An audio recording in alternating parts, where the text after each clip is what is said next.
Quindi l'interrogativo a questo punto diventa, e passo la parola a Michele Croce, che è avvocato e che è ex presidente dell'AGEC, che è una società che tra l'altro gestiva, chiamiamo le case, quelle che una volta erano le case popolari, poi adesso gestisce anche le mense, eccetera. E la domanda a lui è semplicemente questa, poi adesso ha fondato un comitato che si chiama Verona Pulita. E la domanda a lui è semplicemente questa: possiamo dire che nella città capoluogo della nostra provincia c'era una sola mela marcia, uno che così è stato pescato, che probabilmente, secondo i gravi indizi, prendeva tangenti, o c'è qualcosa di più? E a lui chiedo una testimonianza, che ci racconti la sua storia di presidente dell'AGEC, di persona che fino a pochi anni fa credeva in così. Grazie, mi sposto un po' qui così riesco a vedere le slide.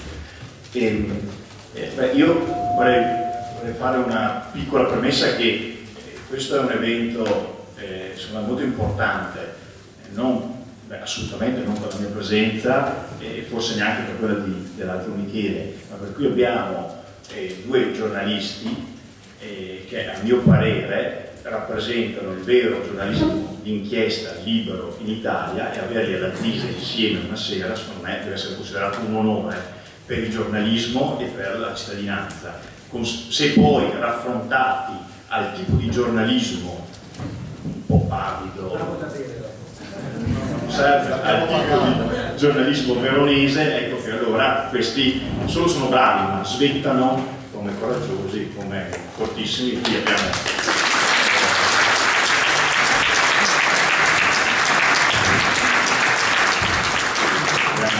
querele, lì non so, solo da Tosi, lì non so quante, ecco, quindi questi rischiano anche il proprio. E io racconto la mia esperienza come mi è stato chiesto. Allora, se andiamo avanti con la prima slide, no, con la prima ancora, ecco, io mi candido per la prima volta a un'elezione, a quella del 2012, perché da cittadino esterno ritenevo che il modello Tosi fosse un modello di amministrazione, e pensavo che operasse nell'interesse dei cittadini, pensavo che la competenza e la legalità fossero dei principi, fossero dei valori per quell'amministrazione.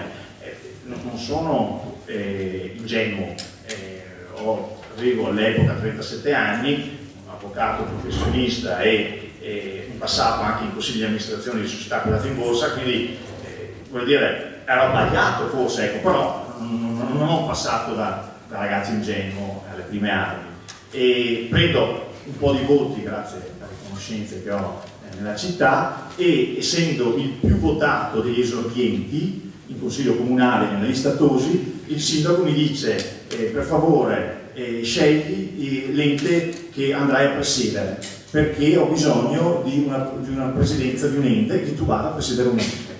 E io fui lusingato da questa offerta e gli chiesi: ma perché credi che sia adatto allo scopo? E lui mi disse: no, perché quelli prima di te, che vorrebbero tutti fare il presidente degli enti, ma sono incompatibili, cioè quelli arrivati prima di me, in 9, che hanno preso più voti in consiglio comunale di me, erano già stati tutti erano ex assessori o ex consiglieri comunali, e quindi come tali non potevano, per la legge in vigore all'epoca, andare a presiedere un ente. Quindi io ero il primo, e quindi io, secondo la sua logica dei voti, e quindi voti cariche, io dovevo andare a presiedere un ente. Allora gli dissi che secondo me, dopo qualche ora, l'ente che avrebbe lusingato a presiedere era l'AGEC, perché un motivo molto semplice: l'AGEC a Verona si occupava di case popolari, si occupa di case popolari, di farmacie, di bambini, di refezione scolastica, quindi di onoranze funebri, quindi mi permetteva nella mia testa di mantenere il rapporto con i cittadini.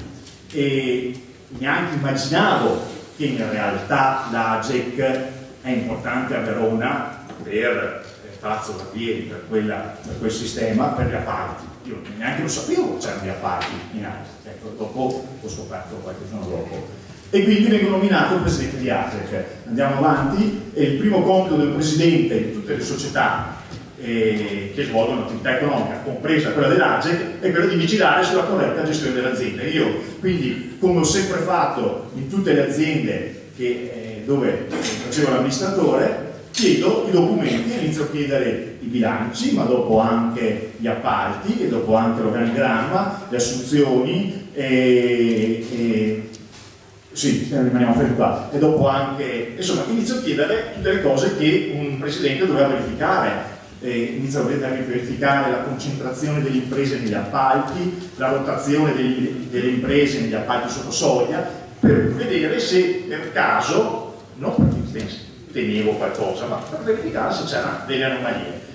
Inizio ad andare anche nelle case a vedere, perché mi arrivavano segnalazioni che c'erano occupazioni anomale, oppure vere e proprie occupazioni abusive, e quindi iniziamo ad andare anche nelle case. Andiamo, questo tutto nel mese di metà luglio e agosto 2012. Poi, ecco, come dicevo prima, dopo essere andato nelle case, rimango dentro l'AGE tutto agosto, perché gli avvocati a agosto hanno il tribunale chiuso, quindi avevo più tempo, e mi fermo dentro l'AGE e inizio ad andare negli uffici a chiedere quei documenti che vi dicevo prima, quelli sugli appalti soprattutto.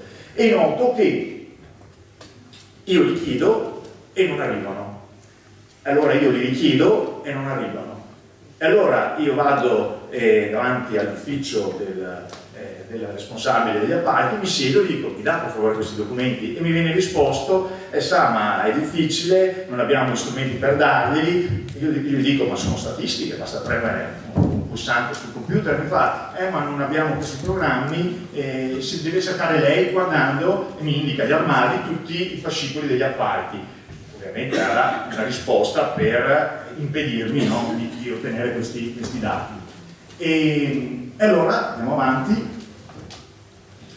E allora vado a Tosi. Questa non è la foto che posso vado a Tosi, questa è una foto che avevo fatto in campagna elettorale, no, perché pensavo che me l'avevano fatto. Allora, però, raffigura il mio colloquio da Tosi. Vado da Tosi, prima ancora, scusa, vado da Tosi e gli dico: è il inizio settembre del 2012, gli dico: secondo me c'è qualcosa che non va in ASI, perché non mi arrivano i documenti, perché negli alloggi c'è qualcosa che non funziona, perché in alcuni appalti non sono andati secondo me come dovevano andare, perché nel frattempo mi arrivavano segnalazioni, mi arrivavano plichi anonimi che io verificavo dentro l'azienda, mi arrivavano impresari mai neppure invitati agli appalti e io verificavo questi dati e dico: guarda, secondo me c'è qualcosa che non va. E lui mi dice: ma prova a raccogliere i documenti, giustamente a me è sembrata una risposta seria, portami qualcosa che dice che documenti questo. E io: va bene, adesso me li faccio dare. E rimaniamo ancora qua. E scoppia dopo 3 giorni il presunto scandalo sui miei uffici, quello dei famosi mobili da 30, 40, 50 mila euro dei miei uffici. E io lì non capisco, ma com'è possibile, visto che, dopo arriveremo, non avevo né ordinato, né toccato, né visto, né ero andato in nessun tipo di negozio a ordinare nessun tipo di mobile. Cioè, com'è possibile che ci siano questi problemi con me? Era una cosa che non riuscivo a capire, pensavo fosse una ripicca interna di qualche dipendente o di qualche consigliere di amministrazione che ce l'aveva con me, non riuscivo a capire. Però nel frattempo i documenti me li faccio dare. Vado negli uffici e impongo ai dipendenti, visto che ero presidente avevo l'obbligo di controllare la gestione dell'azienda, di darmi i documenti. E io li raccolgo i documenti. E raccolgo questi che sono esattamente i documenti, questo plico qua, ecco, per farvi vedere il volume, perché è proprio quello che dopo è stato oggetto dei miei esposti. Quel plico lì, prendo i documenti, li trovo, faccio delle relazioni su Parentopoli, Direttopoli, Parentopoli e torno da Tosi il 19 ottobre del 2012 alle 10:30, appuntamento, vado da lui e gli dico: Flavio, ho capito cosa è successo, ho scoperto, credo, a mio modo di vedere, sono un avvocato, posso sbagliare, ma ho scoperto gravi anomalie negli appalti, nei rapporti dei dirigenti con alcuni imprenditori, nel rapporto del direttore generale con alcuni imprenditori e nei rapporti, negli appalti in generale, poi con cose specifiche, con appalti specifici.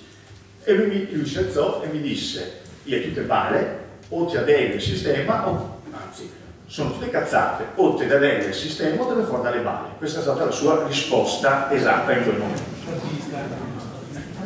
Allora io in quel preciso momento ho capito che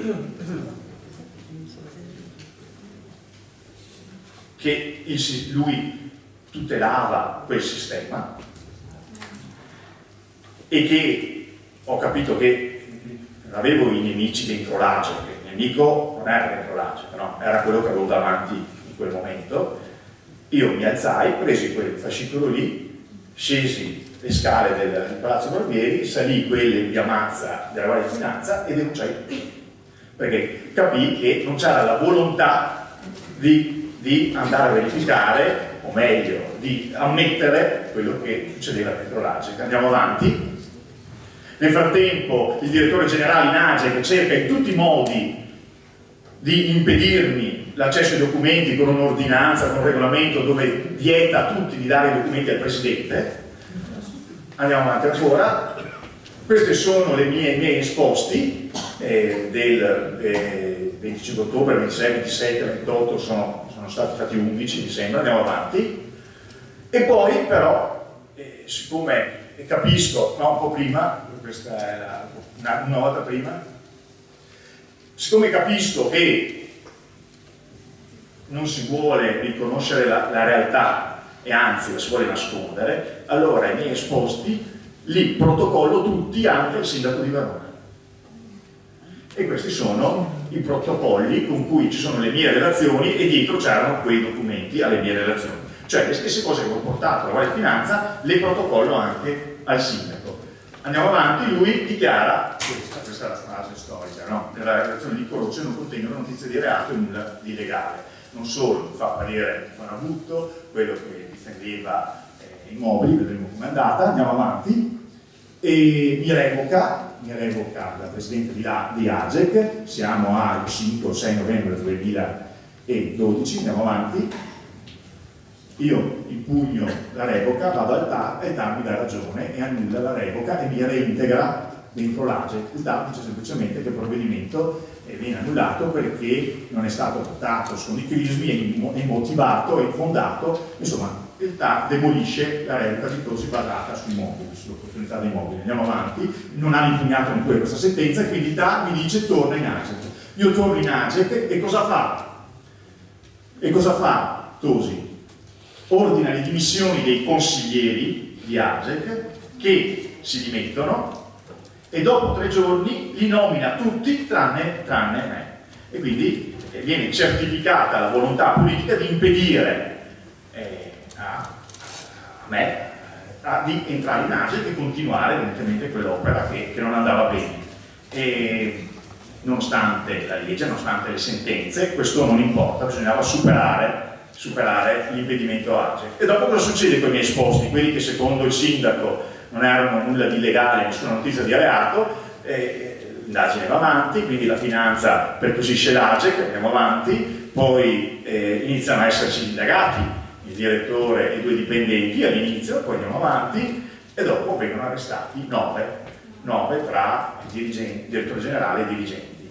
Guarda caso tutti quelli che avevo indicato essere destinatari o essere protagonisti di particolari attività dentro l'azienda, e cioè cambiare i bandi, far vincere qualcuno, oppure cambiare gli appalti come quello di Fondo Frugose, cambiare gli appalti in cambio di, ovviamente.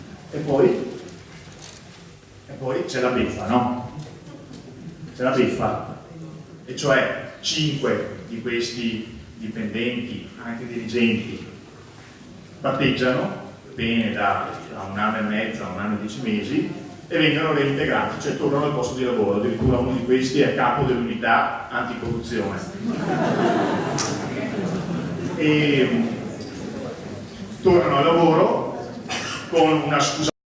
Il diritto al lavoro è un diritto costituzionalmente garantito, grazie, quindi l'equazione è costituzionalmente garantito anche rubare o falsificare a questo punto. E scusa perché dopo, sentendomi consultarmi con sindacalisti, era una balla. Lo statuto AGEC prevede che atti o fatti che ledano l'onorabilità dell'azienda provochino subito il revocamento il licenziamento per giusta causa, quindi questi dovevano essere lasciati a casa. Questo è il mio modo di vedere, ma anche fregato dalla legge. Andiamo avanti ancora, il comune chiede che lo sa, non solo li torna a far lavorare 5 su 9 o su 8, ma dopo neppure chiede il risarcimento dei danni, come se insomma fosse stato uno sbaglio, non è successo niente, e poi Michele è intervenuto. Questa è la mia storia, l'AGE. Io tengo a dire una cosa, io non è che sia andato in AGE perché volevo fare il Robespierre o il paladino della giustizia o il purificatore. Io volevo semplicemente dare un contributo all'amministrazione della città, credevo di poterlo fare e credevo che Tosi e la sua amministrazione avessero il principio di legalità come un principio forte, fermo, e invece ho capito che non è così.